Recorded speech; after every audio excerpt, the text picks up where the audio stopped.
Hello students, welcome to Video. I am your new science mentor and in this video we are going to continue our 8th chapter, which is metallurgy. So in our previous video we have learned about concentration of ores, in which we have learned about froth flotation method and leaching. Then we have learned about extraction of metal, where we have studied about extraction of aluminium, which is a highly reactive metal. And now moving forward, so in this video the topics which we are going to discuss are extraction of moderately reactive metals, extraction of less reactive metals, refining of metals and prevention of corrosion.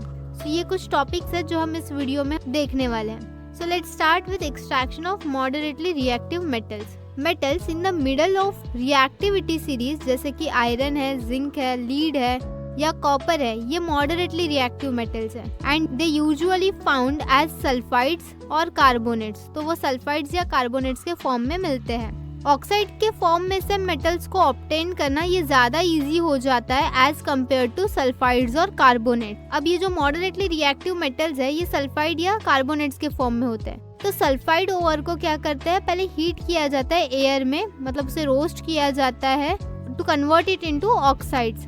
Sulphide ore को heat करके उसको oxide में convert किया जाता है. Carbonate ore are heated in limited air.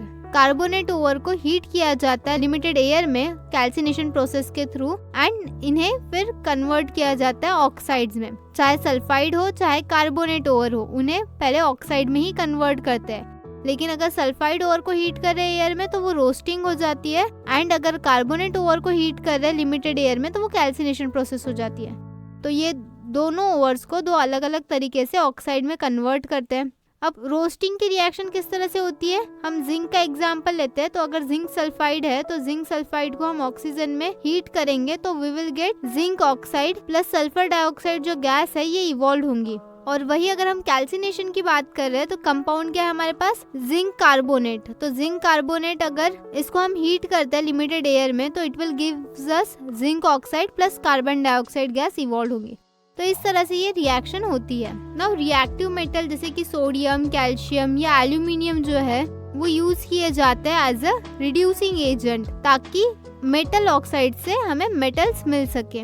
They displace moderately reactive metal from their compound. और ये जो हाईली रिएक्टिव मेटल रहते हैं ये क्या करते हैं, जो मॉडरेटली रिएक्टिव मेटल्स है उनको उनके कंपाउंड से रिप्लेस करते हैं. फॉर एग्जाम्पल अगर हम लेते हैं जिसकी मैग्नीज डाइऑक्साइड है और वहाँ पे हमने एल्यूमिनियम को यूज किया, तो manganese dioxide and aluminium powder का अगर हम रिएक्शन करवाते हैं तो हमें क्या मिलेगा, रिएक्शन देखिए 3 मॉलिक्यूल्स ऑफ मैग्नीज डाइऑक्साइड है, उसको हमने रिएक्ट किया 4 molecules of aluminium powder. Then the reaction will gives us the product of 3 molecules of manganese plus 2 molecules of aluminium oxide plus heat. तो हमें क्या मिला, मैग्नीज ये मेटल हमें मिला और साथ ही साथ एल्यूमिनियम ऑक्साइड मिला. मॉडरेटली रिएक्टिव मेटल्स अगर रहते हैं तो इस तरह से हमें हमारा प्रोडक्ट जो है मेटल्स मिलता है. ना उसके बाद आपको दिया है identify the substances undergone oxidation and reduction reaction in this process.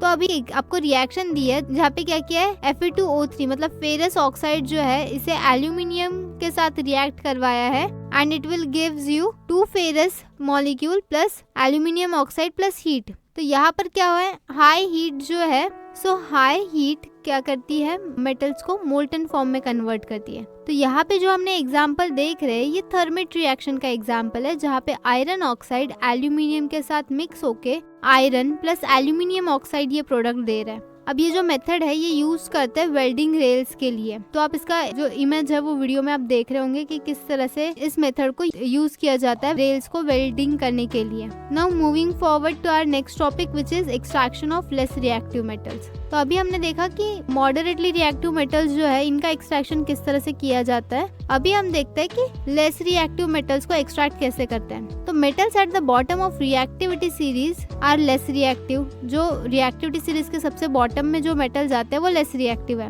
और वो फ्री स्टेट में ही मिलते हैं हमें नेचर में, जैसे कि है गोल्ड, सिल्वर, प्लैटिनम. अब कॉपर जो है ये एक लेस रिएक्टिव एलिमेंट है, लेस रिएक्टिव मेटल है और ये जनरली हमें मिलता है Cu2S के फॉर्मेट में. अब Cu2S मतलब क्या, कॉपर सल्फाइड. तो कॉपर सल्फाइड के फॉर्मेट में हमें कॉपर हमेशा मिलता है. तो जो कॉपर है वो कॉपर सल्फाइड ओर के फॉर्मेट में हमें मिलता है, लेकिन हम उससे कैसे ऑब्टेन करते हैं, just by heating it in the air. हमने कॉपर सल्फाइड को हम हीट करेंगे एयर में और उससे हमें कॉपर मिल जाएगा। So it is very simple process for extracting less reactive metal. तो इस तरह से कुछ रिएक्शन होती है।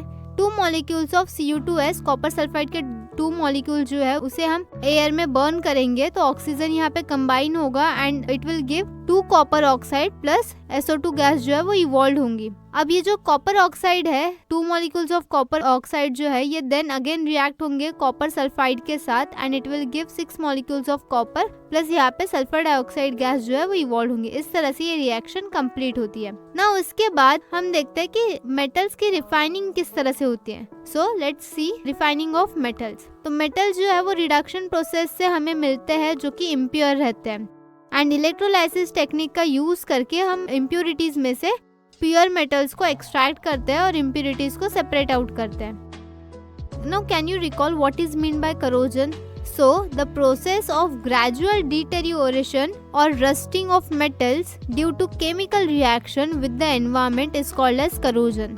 तो करोजन क्या प्रोसेस है? जब कोई मेटल जो है वो डिटेरियोरेट हो जाता है या मेटल जो है वो रस्ट आ जाती है उस पर ड्यू टू केमिकल रिएक्शन, कुछ एनवायरमेंट के साथ, जैसे कि मॉइस्चर है, वाटर है, एयर है, इसके वजह से उस मेटल पे रस्ट, एक जंग की जो परत है वो चढ़ जाती है, उसे हम कहते हैं करोजन। एग्जाम्पल्स क्या है करोजन के? Old iron bars, copper vessels, silver ornaments या अबेंडेंट व्हीकल्स जो है that deteriorate over time due to exposure to air and environmental factors. So ये एग्जाम्पल्स है करोजन के। तो इसी को आगे डिटेल में पढ़ते हुए हम देखेंगे कि करोजन ऑफ मेटल्स किस तरह से होता है। Now rusting of iron articles cause large financial losses. Iron articles जो है अगर इनकी रस्टिंग हो जाती है तो इसके वजह से बहुत ज्यादा फाइनेंशियल लॉस हो सकता है और इसीलिए corrosion of iron that is rusting जो है ये बहुत बड़ा प्रॉब्लम है।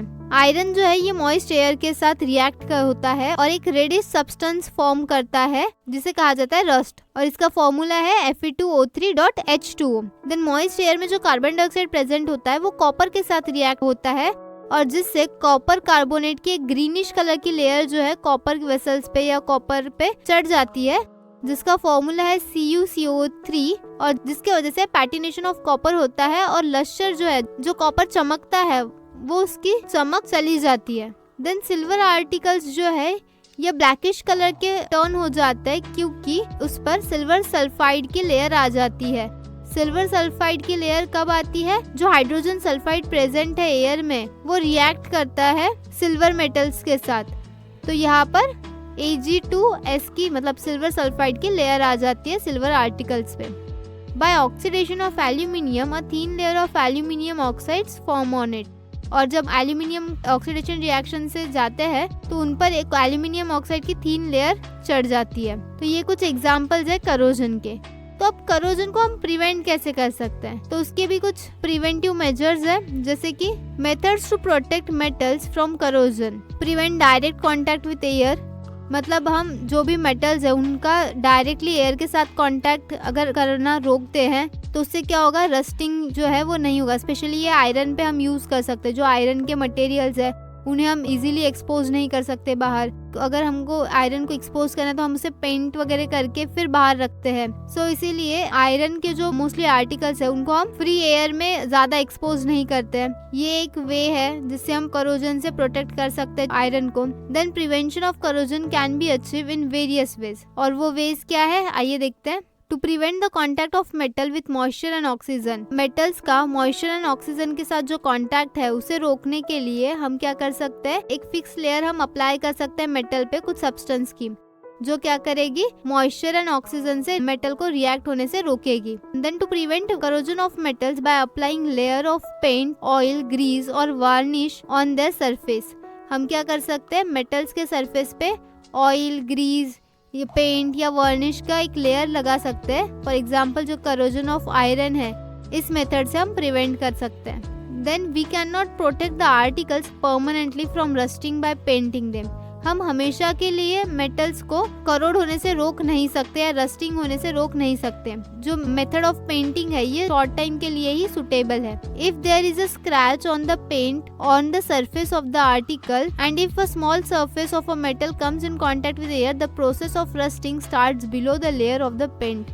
मीनिंग व्हाट कि अगर हमारे पास एक आयरन का रॉड है और उस रॉड को हमने पेंट कर लिया और उस पेंट का थोड़ा जो पेंट है वो निकल गया, तो क्या होगा, वो जो छोटा सा पोर्शन है जहाँ से पेंट निकल गया है वो पोर्शन पहले एयर के साथ कांटेक्ट में आएगा एंड रस्ट होना शुरू हो जाएगा और धीरे धीरे पेंट के नीचे की जो लेयर है आयरन की वो भी रस्टिंग होना शुरू हो जाएगी। सो इस तरह से अगर थोड़ा भी पोर्शन है एक्सपोज हो रहा है एयर में, एयर के कांटेक्ट में आ रहा है, मॉइस्चर के कांटेक्ट में आ रहा है, तो वो पूरे मेटल बॉडी को करोड करेगा। करोजन जो है ये अलग अलग वेज में हम इसे रोक सकते हैं, जिसमें हम नॉन करोडेबल मेटल्स की लेयर जो करोडेबल मेटल्स है उन पर लगाते हैं और this can be done by many ways.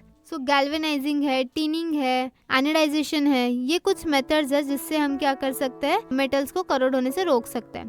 तो सबसे पहले देखते हैं गैल्वेनाइजिंग क्या है। गैल्वेनाइजिंग प्रोसेस में क्या होता है, जो भी करोडेबल मेटल है जैसे कि आयरन है या स्टील है तो उस पर जिंक की लेयर जो है वो चढ़ाई जाती है। अब इस मेथड में क्या होता है, करोजन ऑफ जिंक जो है वो सबसे पहले होता है क्योंकि जिंक ज्यादा इलेक्ट्रोपॉजिटिव है then iron, and after few rainy season क्या होता है, जिंक की लेयर चली जाती है एंड जो इनर आयरन है वो एक्सपोज हो जाता है एयर में और फिर आयरन जो है वो रस्ट होना स्टार्ट हो जाता है। सो ये जो मेथड है ये गैल्वेनाइजिंग की मेथड है। देन उसके बाद है टिनिंग मेथड। तो इस मेथड में क्या होता है, मोल्टन टिन की जो लेयर है वो डिपॉजिट करते हैं मेटल्स पे, मतलब जो मेटल्स करोड होते हैं उस पर मोल्टन टिन का लेयर चढ़ाया जाता है जिसे कल्हाई भी कहते हैं। एक ग्रीनिश लेयर जो है वो फॉर्म हो जाती है कॉपर या ब्रास वेसल्स के सरफेस पे और ये जो ग्रीनिश लेयर है ये पॉइजनस होती है। अगर बटर मिल्क या जो करी है ये हमने ऐसे वेसल्स में रखी तो वो करी या बटर मिल्क जो है वो खराब हो जाते हैं। देन टिनिंग जो है ये क्या करती है, ये सारे ऐसे जो डैमेजेस है ये रोकने का काम करती है, प्रिवेंट करने का काम करती है। देन उसके बाद है एनोडाइजिंग। इस मेथड में कॉपर, एल्यूमिनियम जैसे जो मेटल्स है इन्हें कोटेड किया जाता है थीन और स्ट्रॉन्ग लेयर ऑफ ऑक्साइड से बाय मींस ऑफ इलेक्ट्रोलाइसिस। तो यहाँ पे इलेक्ट्रोलाइसिस के द्वारा ऑक्साइड की लेयर चढ़ाई जाती है कॉपर, एल्यूमिनियम जैसे मेटल्स पे और इसलिए कॉपर या एल्यूमिनियम जैसे जो आर्टिकल्स है वो यूज किए जाते हैं as an anode. And at this oxide layer जो है वो स्ट्रॉन्ग होती है एंड यूनिफॉर्म होती है all over the surface which is useful for prevention of corrosion of the metals. अब फॉर यहाँ पे एग्जांपल हम लेते हैं, अगर एल्यूमिनियम जो है वो एनोडाइज्ड हो रहा है तो जो थीन लेयर है एल्यूमिनियम ऑक्साइड की वो फॉर्म हो जाएगी एंड वो क्या करेगी, it obstruct the contact of aluminium with oxygen and water. तो एल्यूमिनियम ऑक्साइड क्या करेगा, एल्यूमिनियम का ऑक्सीजन एंड वाटर से जो हो रहा है कांटेक्ट उसे रोक देगा। This prevent further oxidation. और ये जो प्रोटेक्शन है ये प्रोटेक्शन हम इंक्रीज कर सकते हैं by making oxide layer thicker during anodizing. Anodization के टाइम पे जो ऑक्साइड की लेयर फॉर्म होगी उस लेयर को हम थिक कर सकते हैं जिससे क्या होगा, ये प्रोटेक्शन जो है वो इंक्रीज हो जाएगा। सो इस तरह से एनोडाइजेशन का प्रोसेस होता है to prevent the corrosion. Then उसके बाद है इलेक्ट्रोप्लेटिंग। इलेक्ट्रोप्लेटिंग ये मेथड में लेस रिएक्टिव मेटल जो है उसे कोट किया जाता है मोर रिएक्टिव मेटल पर। तो इलेक्ट्रोप्लेटिंग इस मेथड में क्या किया जाता है, जो लेस रिएक्टिव मेटल है उस मेटल का कोटिंग जो है वो हाईली रिएक्टिव मेटल पे किया जाता है बाय इलेक्ट्रोलाइसिस प्रोसेस। जैसे सिल्वर प्लेटेड स्पून है या गोल्ड प्लेटेड ऑर्नामेंट जो रहते हैं वो इलेक्ट्रोप्लेटिंग का एग्जाम्पल है। देन उसके बाद जो नेक्स्ट मेथड है प्रिवेंटिंग करोजन का वो है अलॉइंग। जो आज के जमाने में हम majority of metallic substance use करते हैं वो अलॉयज के फॉर्म में होते हैं। The main intention behind this is to decrease the intensity of corrosion of metal. Meaning word कि इसका मेन जो एजेंडा रहता है अलॉय से बने चीजें यूज करने का, ये क्या रहता है, ताकि करोजन ऑफ मेटल्स जो है वो कम हो सके। यहाँ पे क्या करते हैं, जो होमोजेनियस मिक्सचर है वो फॉर्म होता है by mixing of metals with other metals और नॉन मेटल्स। मतलब दो या दो से ज्यादा मेटल्स या नॉन मेटल्स का होमोजेनियस मिक्सचर करके एक एलिमेंट बनाया जाता है जिसे कहते हैं अलॉय और उनका भी एक सर्टेन प्रोपोर्शन फिक्स रहता है। जैसे कि ब्रॉन्ज जो है ये अलॉय है कॉपर एंड टिन का, जिसमें प्रोपोर्शन है कॉपर का 90% एंड टिन का है 10%। तो 90% कॉपर एंड 10% टिन मिलाकर ब्रॉन्ज बना है। देन ब्रॉन्ज स्टैचूज जो है वो इजीली सन या रेन से अफेक्ट नहीं होते।